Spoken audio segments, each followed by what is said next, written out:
আমি আপনাদের পায়ে ধরে বলি, আজকের এই ভিডিওটা কেউ স্ক্রিপ্ট করবেন না। হয়তো আজকে আমার এই কথাগুলি শুনলে আপনার খারাপ কাজের প্রতি কোনো আগ্রহ থাকবে না।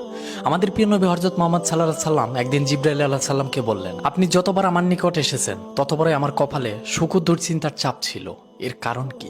জিবরাইল আলাইহিস সালাম আমাদের প্রিয় নবী হযরত মুহাম্মদ সাল্লাল্লাহু আলাইহি সাল্লামের প্রশ্নের জবাবে বললেন, জাহান্নাম সৃষ্টির পর থেকে আমার ঠোঁটে, চোখে ও মুখে কখনো হাসি ফোটেনি। জাহান্নাম কেমন হবে? জাহান্নামের গভীরতা এমন হবে যে এর মুখ থেকে একটি পাথর ফেলে দিলে জাহান্নামের তলদেশে পৌঁছাতে 70 বছর সময় লাগবে। বিচারের দিন জাহান্নামকে 70,000 শিকল দ্বারা টেনে আনা হবে, যার প্রত্যেক শিকল 70,000 ফেরেশতা বহন করবে। জাহান্নামে চাঁদ এবং সূর্যকে নিক্ষেপ করা হবে, আর তা জাহান্নামের অবনীলায় হারিয়ে যাবে। আর জাহান্নামবাসীদের শরীরের চামড়া 126 ফুট পুরু করে দেওয়া হবে, যাতে আযাব অত্যন্ত ভয়াবহ কঠিন হয়। তাদের শরীরে থাকবে আরো তিল, যাদের এক একটি উহুদ